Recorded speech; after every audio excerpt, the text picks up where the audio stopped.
Hello friends, जय हिंद। आज हम लोग आने वाले रीट एग्ज़ाम के लिए सीडीपी का प्रैक्टिस सेट 2 कंप्लीट करेंगे, जिसमें से हम लोग 30 मोस्ट इंपॉर्टेंट क्वेश्चन पढ़ेंगे। और ये सारे क्वेश्चन जो होंगे, कुछ इनमें से प्रीवियस क्वेश्चन है जो पिछले वर्षों में टेट एग्जामों में पूछे गए हैं, और कुछ क्वेश्चन इसमें से नए क्वेश्चन शामिल होंगे जिनकी आने की संभावना है पेपर में। तो चलिए देखते हैं। यहाँ पे पहला क्वेश्चन यहाँ पे दिया गया है, निम्न में से कौन जन्मजात प्रेरक नहीं है? भूख, प्यास, आदत या फिर नींद? तो इसका आंसर हो जाएगा आदत। यहाँ पे सभी आदतें व्यक्ति की जन्मजात नहीं होती हैं। कुछ आदतों का निर्माण वातावरण की वजह से होता है। कुछ आदतें बच्चे जो होते हैं अपने सहपाठियों के साथ सीखते हैं। कुछ आदतें अपने परिवार के साथ बच्चे सीखते हैं। और कुछ आदतें मतलब किसी का अनुकरण करके सीखते हैं, अपने शिक्षक के जो है अनुकरण करके सीखते हैं। तो सभी आदतें जन्मजात नहीं होती हैं। तो यहाँ पे सी वाला विकल्प सही हो जाएगा कि जन्मजात प्रेरक नहीं है। तो आदत जो है यहाँ पे जन्मजात प्रेरक नहीं है, जबकि भूख लगना जन्मजात, सभी को भूख लगती है, प्यास लगती है, और नींद, ये सभी क्या जन्मजात प्रेरक हैं। तो इस क्वेश्चन में पूछा गया है नहीं है, तो इसका आंसर हो जाएगा आदत। तो यहाँ पे सी वाला विकल्प बिल्कुल ही सही हो जाएगा। देखते हैं अगला क्वेश्चन। अब यहाँ पे क्वेश्चन हमारा दिया गया है, निम्न में से कौन जन्मजात अप्रेरक है? अभी हम लोगों ने पढ़ा था जैसे कि भूख, प्यास, निद्रा, ये क्या होते हैं? जन्मजात प्रेरक होते हैं। तो इसके अनुसार यहाँ पे डी वाला विकल्प बिल्कुल ही सही हो जाएगा इनमें से, कि जन्मजात प्रेरक कौन सा हो जाएगा? निद्रा यहाँ पे जन्मजात अप्रेरक हो जाएगा। उसके बाद तीसरा प्रश्न यहाँ पे दिया गया है, शिक्षक एवं विद्यार्थी के मध्य संबंध होना चाहिए, स्नेह का, विश्वास का, सम्मान का, या फिर ये सभी का? तो इसका आंसर हो जाएगा ये सभी का, ये सभी का। नेक्स्ट क्वेश्चन यहाँ पे दिया गया है, शिक्षक को ज्ञान होना चाहिए अध्यापन विषय का, बाल मनोविज्ञान का, शिक्षा संहिता का, या फिर अध्यापन विषय एवं बाल मनोविज्ञान का? तो इसका आंसर हो जाएगा कि एक शिक्षक को ज्ञान होना चाहिए जो सब्जेक्ट टीचर पढ़ा रहा है उस सब्जेक्ट का तो नॉलेज होना ही चाहिए, उसके साथ साथ बाल मनोविज्ञान का जो है शिक्षक को नॉलेज होना चाहिए। तो यहाँ पे डी वाला ऑप्शन सही हो जाएगा, अध्यापन विषय एवं बाल मनोविज्ञान का एक शिक्षक को ज्ञान होना चाहिए। नेक्स्ट क्वेश्चन यहाँ पे दिया गया है, निम्नलिखित में से कौन सा एक सीखने के लिए प्रमुख है? अर्थ निर्माण, अनुकरण, अनुबंधन, या फिर रटकर याद करना? तो सीखने के लिए इनमें से प्रमुख कारक हो जाएगा अनुबंधन, अनुबंधन। अगला क्वेश्चन यहाँ पे दिया गया है, अधिगम का क्रिया प्रसूत अनुबंधन का सिद्धांत किसने दिया था? स्किनर ने, पावलाव ने, थॉर्नडाइक ने, या फिर होलमैन ने? तो इसका आंसर हो जाएगा स्किनर ने। किसने दिया था? स्किनर ने। और इसको एक नाम और जानते हैं, नैमित्तिक अनुबंधन का सिद्धांत कहा जाता है। इसको नैमित्तिक अनुबंधन का सिद्धांत भी कहा जाता है, क्रिया प्रसूत अनुबंधन के सिद्धांत को। और ये किसके द्वारा दिया गया था? स्किनर के द्वारा। उसके बाद अगला प्रश्न हमारा है, नेक्स्ट क्वेश्चन यहाँ पे दिया गया है, गेस्टाल्टवाद के मूल प्रतिपादक हैं जेबी वाटसन, वर्दिमर, मैस्लो, या फिर मन? तो गेस्टाल्टवाद के जो है मूल प्रतिपादक माने जाते हैं वर्दिमर को। किसको माना जाता है? वर्दिमर को।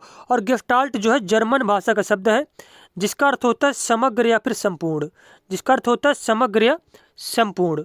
और बात की जाए तो गेस्टाल्टवाद के समर्थक कौन कौन थे?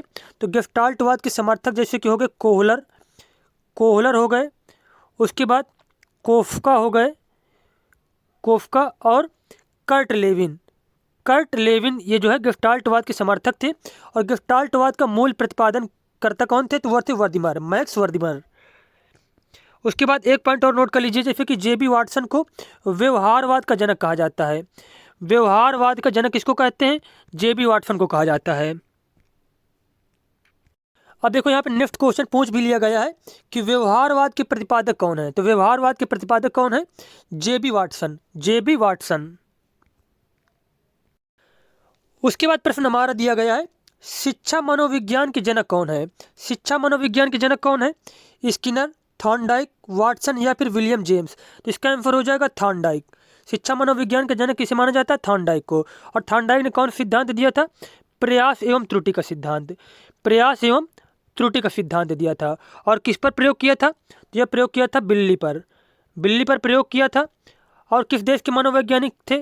तो अमेरिका के मनोवैज्ञानिक थे, अमेरिका के मनोवैज्ञानिक थे। मुख्य नियम कितने बताए थे? मुख्य नियम बताए थे 3। गौड़ नियम कितने बताए थे? गौड़ नियम बताए थे 5। तो ये सारे पॉइंट आपको याद रखने हैं।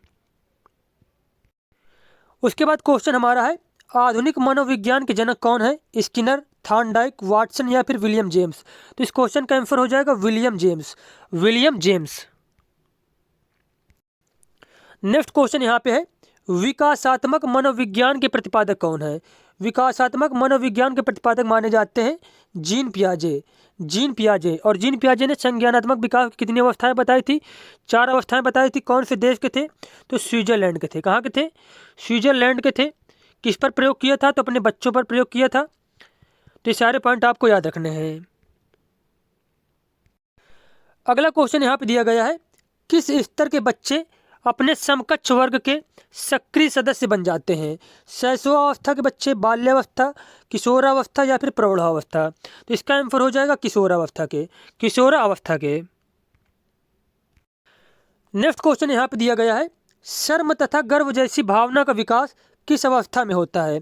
शैशवावस्था, बाल्यावस्था, किशोरावस्था या फिर प्रौढ़ावस्था?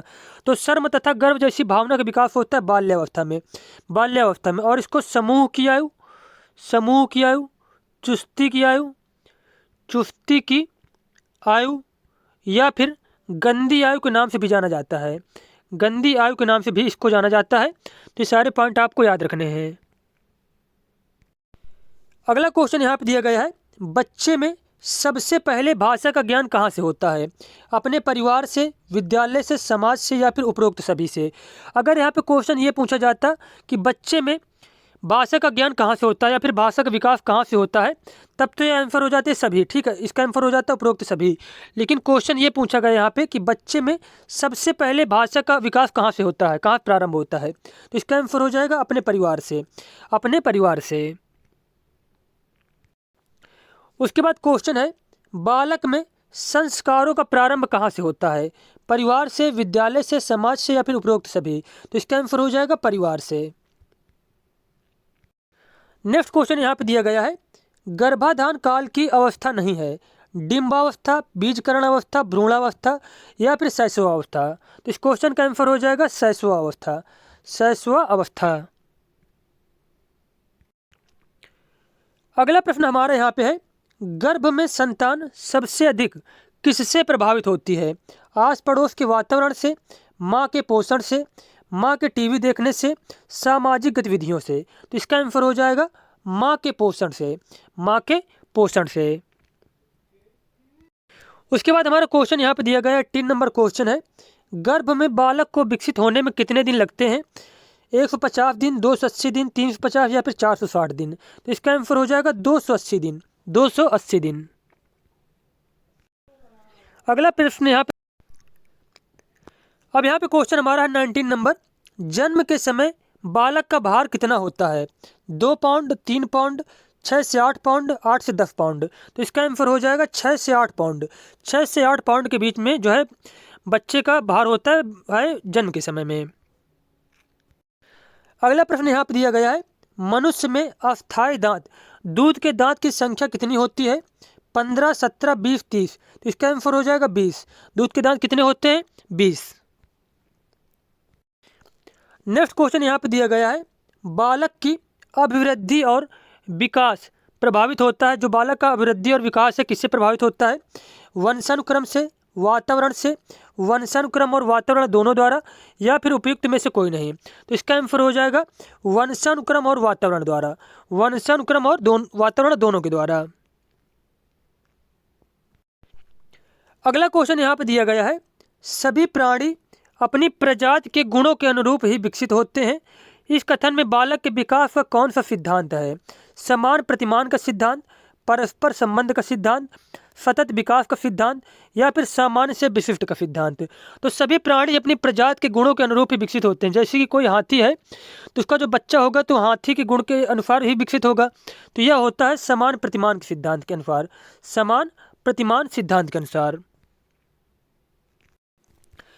उसके बाद हमारा क्वेश्चन है, बहुबुद्धि सिद्धांत के अनुसार सभी प्रकार के पशुओं, खनिजों और पेड़ पौधों को पहचानने और वर्गीकृत करने की योग्यता क्या कहलाती है?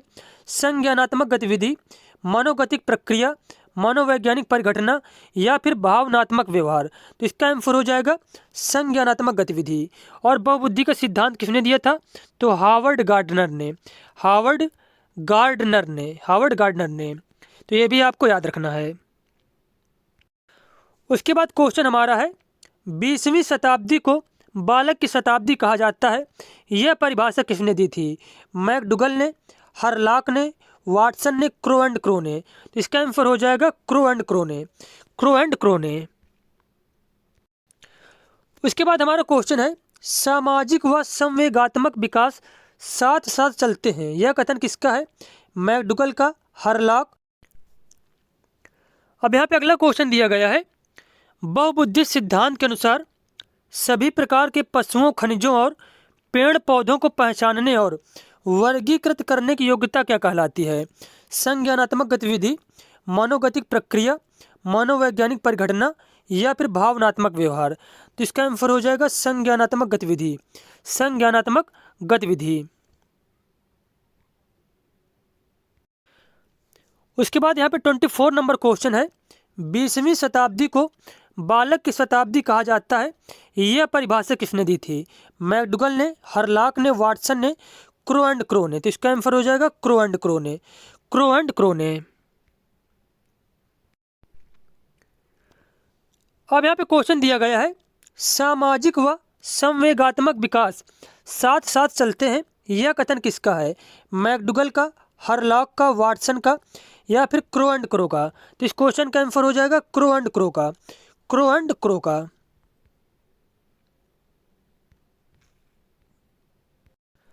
अगला प्रश्न हमारा है भाषा विकास का सिद्धांत किसने दिया था? चॉम्स्की ने, वाइगोत्स्की ने, जीन पियाजे या फिर कोहलबर्ग ने। तो बात किया जाए भाषा विकास का सिद्धांत दिया था चॉम्स्की ने। किसने दिया था? चॉम्स्की ने। वाइगोत्स्की ने दिया था सामाजिक सांकृतिक सिद्धांत, सामाजिक सांकृतिक सिद्धांत दिया था। उसके बाद बात किया जाए पियाजे की, तो जीन पियाजे ने दिया संज्ञानात्मक विकास का सिद्धांत, संज्ञानात्मक विकास का सिद्धांत। उसके बाद बात की जाए कोहलबर्ग ने दिया था नैतिक विकास का सिद्धांत, नैतिक विकास का सिद्धांत, नैतिक विकास का सिद्धांत। उसके बाद नेक्स्ट क्वेश्चन हमारा है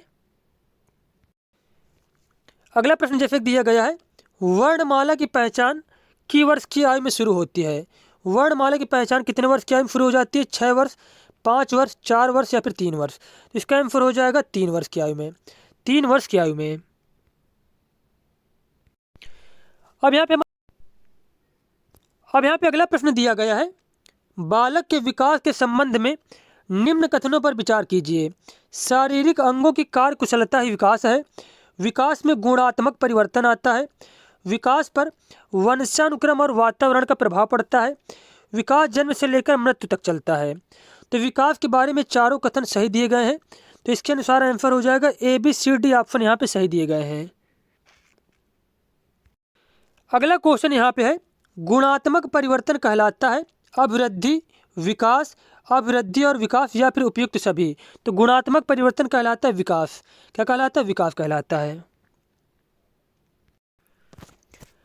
उसके बाद यहाँ पे 30 नंबर और लास्ट क्वेश्चन है शिरोपुच्छ विकास का नियम क्या है? शिरोपुच्छ विकास का नियम क्या है कि बालक की वृद्धि और विकास सिर से पैर की ओर होता है। तो बस यहाँ पे यही कथन सही हो जाएगा कि बालक का जो वृद्धि और विकास होता है वह सिर से पैर की ओर होता है शिरोपुच्छ नियम के अनुसार। तो यहाँ पे ए वाला ऑप्शन बिल्कुल ही सही दिया गया है। तो हमारे 30 क्वेश्चन कंप्लीट हो गए। मिलते हैं नेक्स्ट वीडियो में। धन्यवाद।